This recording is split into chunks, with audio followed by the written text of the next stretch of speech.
We begin with breaking news. The aftermath of that massive blast.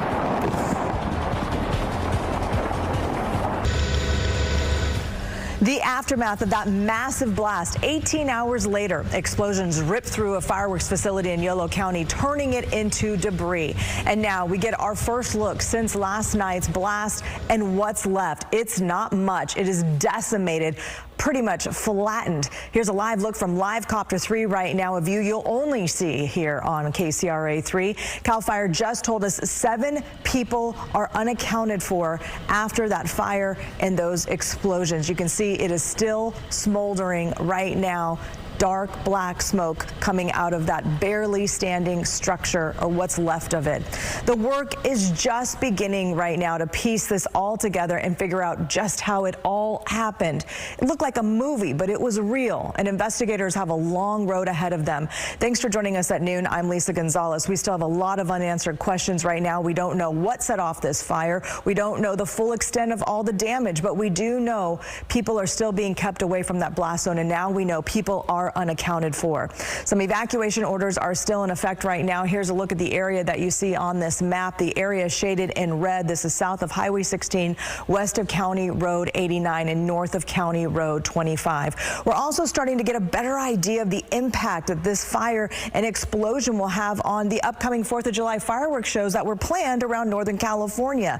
A joint press release from the Yuba-Sutter region says devastating pyrotechnics is the company behind the fireworks. Yuba-Sutter said the fireworks for their 4th of July event were destroyed in this explosion that you see here. In a statement, organizers say at this time we cannot confirm whether the fireworks portion of the event will move forward, but we are working diligently on a plan B that would still allow the community to come together in a safe and meaningful way. We have live team coverage for you this noon hour on the aftermath from the air and from the ground. KCRA 3's Michelle Bandor is on the ground in Esparto, but we want to start in the sky with KCRA 3's Leanne Denyer in Live Copter 3. What a view today, Leanne, 18 hours later. It just is flattened. Yeah, Lisa, after watching this from my home with so many of our viewers at 6 and 7 o'clock last night, it really is quite startling to see this damage, to see all of this from the air. And even just a moment ago was able to see some active flames still in one of those appearing to be storage containers, and of course that smoldering that I believe that you can see now on your screens. But really, it's shocking to look at. This explosion just decimated, like you mentioned, this entire property. And I think the other thing that I find just so noteworthy is, while yes, this is an agricultural, more rural part of our community, there are still homes that are relatively close by that you can see if you just take a look in either direction from this blast site. There are homes here, and of course our thoughts are just with everybody who is evacuated, and of course with those families who have loved ones unaccounted for at this point. Like you mentioned, 7 people at this point unaccounted for. And you can see now from a wider view this agricultural area that I was just talking about, but the blast site, just, you can't miss it. As you can see, there is just this gray smoke that is still coming from the site at this point. Like you mentioned, there is still an evacuation in place because this area is just too dangerous. And just looking at it, of course it's too dangerous for folks to be in there and to begin really the nitty-gritty of this investigation, because this is still so active. We can see that smoke is coming just from the pool there at just the bottom of a mangled, what used to be a structure. Again, it really is quite impressive in the worst way to look at, as we're able to see this intense damage that this explosion did cause.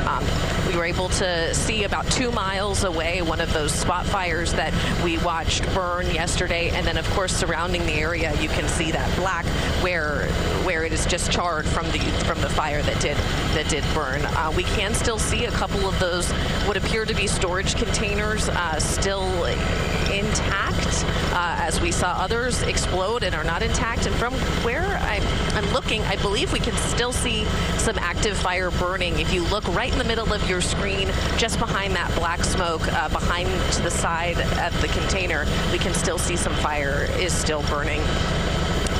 We did hear from a officials a short time ago, Esparto Fire and the State Fire Marshal, able to give us some new information today in the hours after. They told us that they're actually monitoring this area remotely just because of how hazardous the conditions are. And looking at these pictures, of course they are hazardous.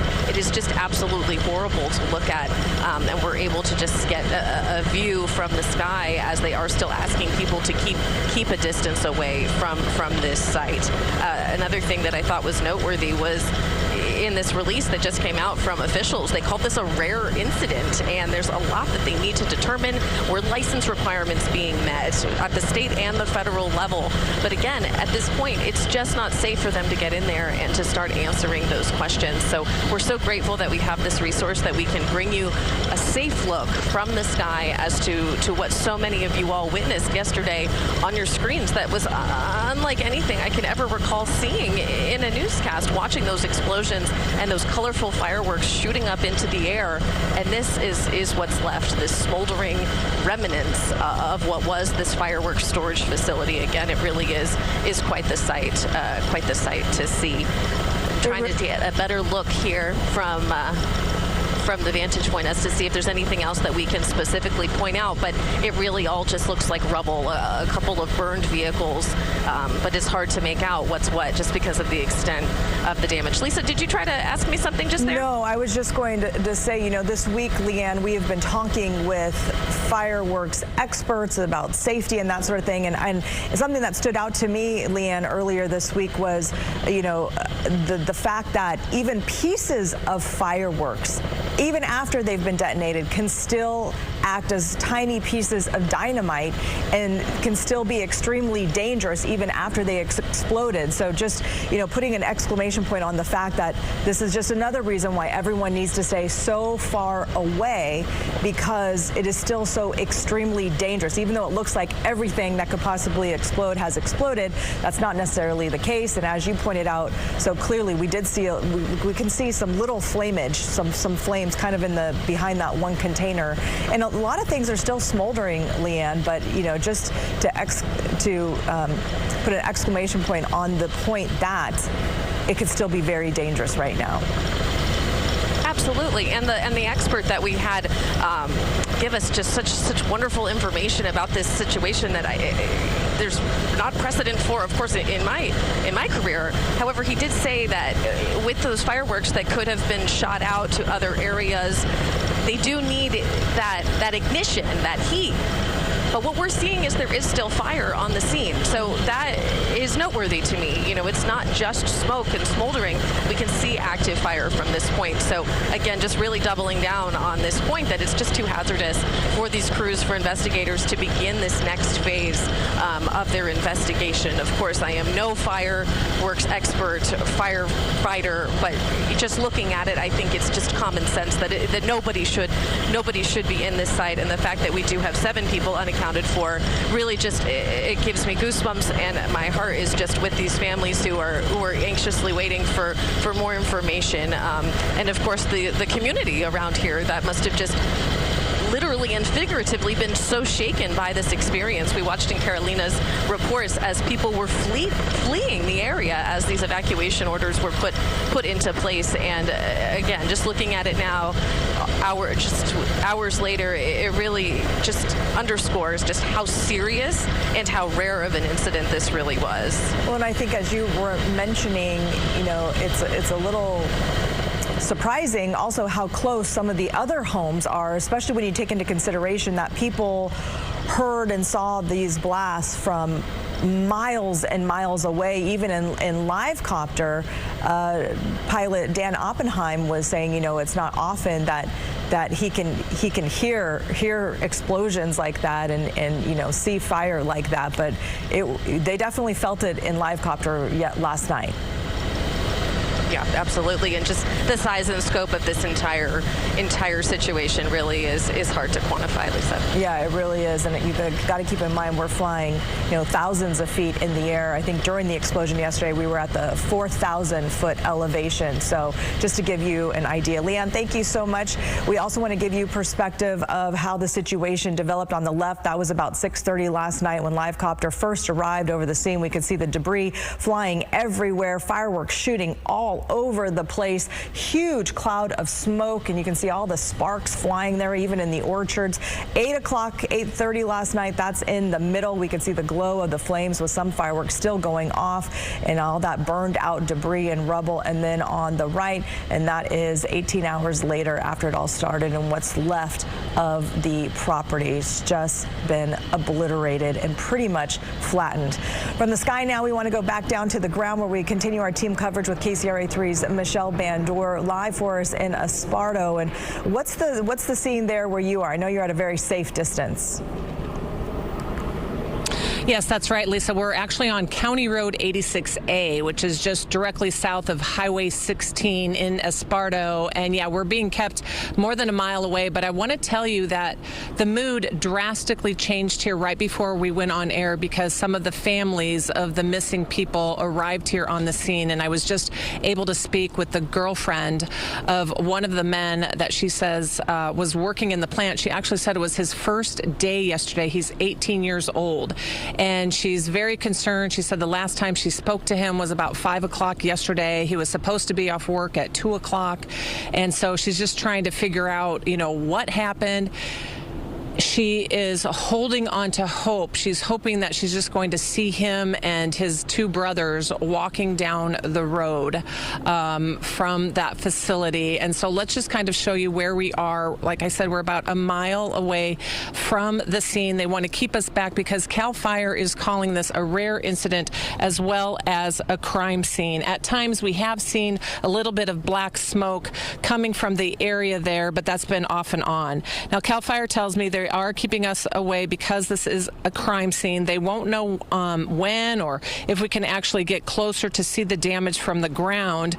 CAL FIRE says they're hoping to give us a press conference later this afternoon to answer some of those questions. We're wanting to know about injuries or possibly even deaths from that blast and actually what caused this fire and how long this investigation is going to take. We do know that the state fire marshal's office is leading the investigation. Esparto Fire District was also first on the scene here to start the firefighting, but as we know, they could not do that as it was too dangerous with all the fireworks and the explosives inside that warehouse. They were able to fight some of those spot fires with the flames spreading around the area at the time last night. Now, CAL FIRE's arson and bomb unit is also here, and they believe this location is owned by an active pyrotechnic license holder. This is what they released before we went on the air. As part of the investigation, CAL FIRE says it'll be working to determine that everything happening at the facility was within the license requirements, that this type of incident is very rare, and facilities like this are required to not only follow their stringent California pyrotechnic requirements, but also federal explosive storage requirements. So not only trying to get control of what is happening with the flames and the fire, they also have this investigation to see if the company was, working and operating under the license and all of the standards and all of those protocols that they have to go to keep this type of facility and store the fireworks as well as the explosives. And again, there are so many questions, especially for the families that are here. They're standing over under the shades of the tree right now, but we did speak to them, speak to the girlfriend, and Lisa, we're hoping to bring that to you later on in the newscast. It is just heartbreaking as she is just holding on to hope that she's going to see her boyfriend later today. She says that officials told her they won't know anything until Saturday, and today's Wednesday, and she's just hoping to get some type of confirmation or something sooner. Watching these families out here in tears and so anxious and worried about their loved ones working in that warehouse yesterday when this happened. Lisa? Oh, that is truly heartbreaking. Yeah, I can't imagine. I feel for those families who are all sitting out there and they can't even get close for their own safety, and just So many reasons why. All right, Michelle, thank you so much. We're going to check back in with you within the hour, and hopefully we will get to hear more about that. This morning we spoke with a fireworks accident expert. He talked about how long this investigation into a cause could take. In my experience is when you're dealing with large governmental agencies and accidents of this magnitude, you're looking at least a few months before any kind of report comes out. There may be an interim report, say in 3 to 6 months, maybe a final report in a year. Unfortunately, they don't go quickly, and we don't get the answers as fast as what we'd like. We want to go back to Live Copter 3 right now, giving you these exclusive images that you can only get here on KCRA 3. And you can see there's pretty much nothing left, for the families who are waiting. Hopefully they're able to watch this on our app as well. I can't imagine what they're going through, because there's just so much that is not known. And you don't know if maybe someone was trying to run away, maybe they collapsed farther away, maybe lost consciousness for a time. I mean, just hanging on to hope. I get that. Look at the above ground pool there, and you can see some of the debris that's just kind of sitting halfway into the pool. Just things that are just scattered everywhere. The side of that container ripped off like peeling paint, just down the side of what was some sort of structure. A lot of these structures were used to house fireworks and the different types of fireworks, and then a lot of this they were housing it and getting ready to ship it out either today or tomorrow for fireworks shows on Friday, the 4th of July. The big concern right now, and the newest information that we got just before we went on the air at noon, is that there are 7 people unaccounted for, and so it is just, you look at this with new eyes. I think when I was watching it live last night, I thought for sure no one's there. I mean, for sure they had enough notice and were able to leave, and so you look at it through a different lens, and now it's just your mind is racing as you think about all the possibilities of what possibly happened here.